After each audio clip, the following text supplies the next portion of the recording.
thanks for joining us today. It's school holidays here, so it's the perfect time for crafting, and we thought we might show you how to make a really simple princess cake today.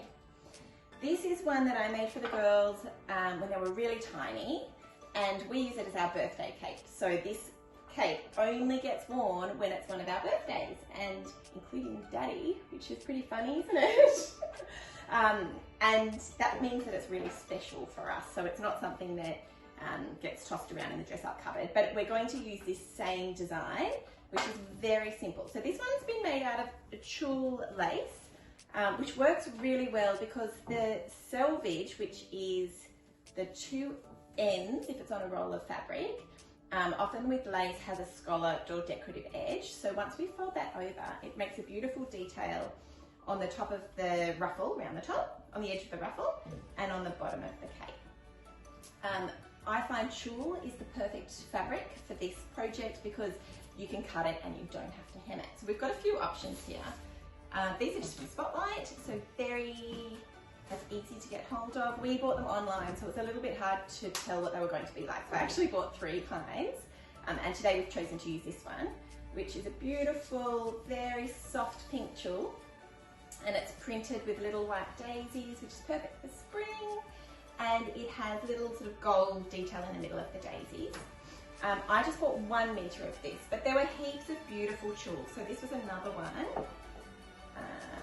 This one, it's all embroidered with shooting stars, and it's got little sequin detail, which would also make a really gorgeous sparkly cape.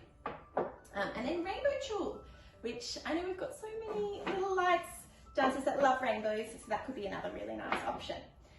All of these I just bought 1 metre, and then because the fabric, I think this one, I've written it down here, was 145 metres wide, that is 145 centimetres, not metres, 145 centimetres by, it's just 1 metre that way. And that only cost, I think it was $12, and this one was $9, just from Spotlight. Okay, so we've got our fabric, and then the only other thing you need is a ribbon. So we've got, like this one I just used a regular, I guess it's like a ribbed grosgrain ribbon for this one to make the tie. And then today we thought we might try this, which is a glitter tulle ribbon, also from Spotlight, which I just want to give it a go because I think it will make a nice sort of voluminous bow at the front when we're done. I think that was about $9 as well. You're right. Makes a bow at the front. To make this beautiful ruffle around the neck, all we've done is we've folded over, so we get our fabric. There we go, and I'm going to lie it out. Sylvia, you coming back, sweetheart? Okay, we're lying it out right side up, so that has our like glittery detail of the fabric right side up. And then at one end, I'm going to fold it over probably about 25 centimetres. You can make sure that whatever this length, once you fold it over, is sort of the right length for your child. I'm going about 25 centimetres folded down. I've gone a little bit much. So you really just fold it down like that at the same distance. So I mean, this is quite forgiving fabric, so it doesn't have to be perfect. All right. Just check along here that it's about the same, and it is. For the sewing part, we're going to use my beautiful trusty sewing machine here. That was my Nana's and is very special to me. Perhaps not the shiniest, nicest looking machine, but I love her. So I'm going to sew with her today. But equally, if you don't have a sewing machine, this is something you could do very easily just with hand stitching. And you don't see, it's all gathered up by the time it's on anyway. So there's only 2 lines of sewing here to make a channel for the neck cord to go through. And it all gets gathered up anyway. So even if your sewing's a little bit messy, you won't even see it once it's all bunched together. So I folded it down 25 centimetres from the top. And I'm just going to pop a few pins in just to hold that in place.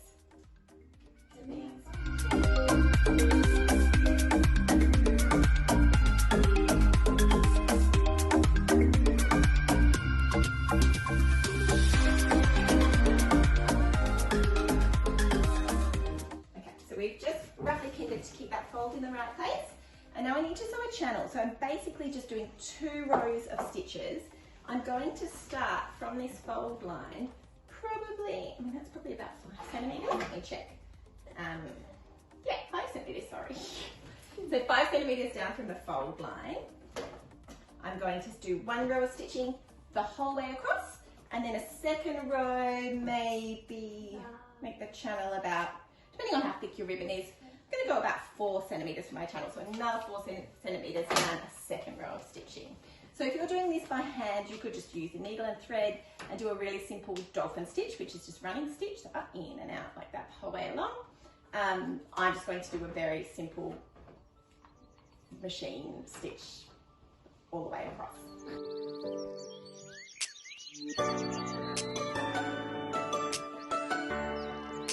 A little bit tricky to see on the tool, but we've done our 2 rows of stitching all the way across. I'll give you a little close-up of this beautiful fabric. You can see it's got gorgeous little sparkly scented daisies. And if you wanted to replicate this exact cape that we're making, this fabric is called Party Play Floral Printed Tulle in pink.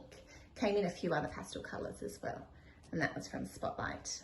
So we've got our 2 channels of stitches, or 1 channel, we've made our channels. We've got our 2 rows of stitches all the way across. All we have to do now is slide our ribbon through. So we're going to use this one, which is a sparkly tulle. I think we probably need, just measure. I'm going to go like a full arm span, just enough to go around their neck and then make a nice bow. I'll just cut that. And then whatever kind of ribbon you use, I find the easiest way to thread a ribbon through, you know, when you're restringing a pair of shorts or anything, when you've got to get a cord through something, is to use a safety pin. So I've got a safety pin here.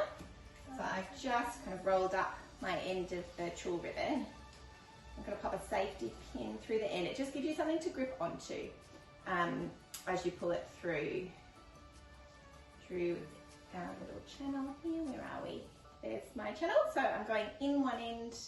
Let's see how this goes with the safety pin.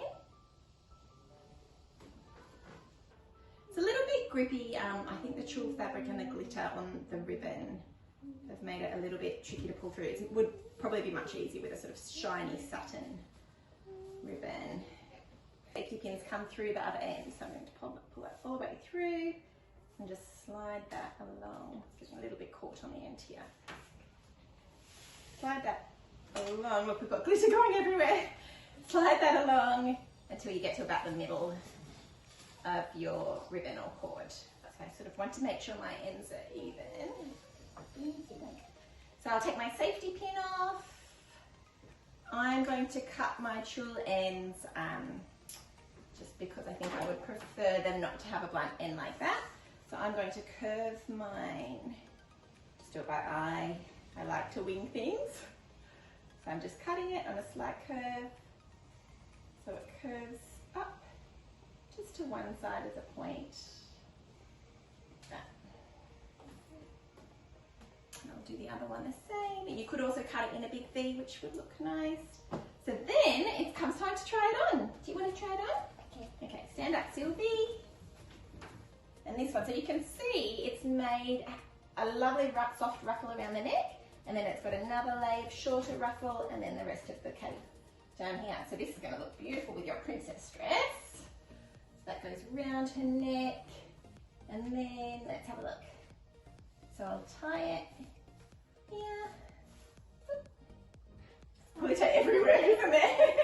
This sparkly tulle is letting a lot of glitter go everywhere. But I do, yeah, very sparkly. I do really like the effect that this tulle makes with a nice big bow like that. And then I just pull that. You could actually make the cord a bit longer, I think. I mean, that's nice because she's not going to trip on it, but it would look quite nice if these ends came down a little bit longer. So I did one span of ribbon, but you could go a little bit longer. Although Sylvie is 6, so if you were doing this for a preschooler and they're a little bit shorter, then probably an arm span of ribbon would be plenty. What do you think, Sylvs? Good. Good. There you go. Happy crafting. crafting. I hope you like this tutorial and that it brings you and your little one some joy. Okay, see you next time. Bye.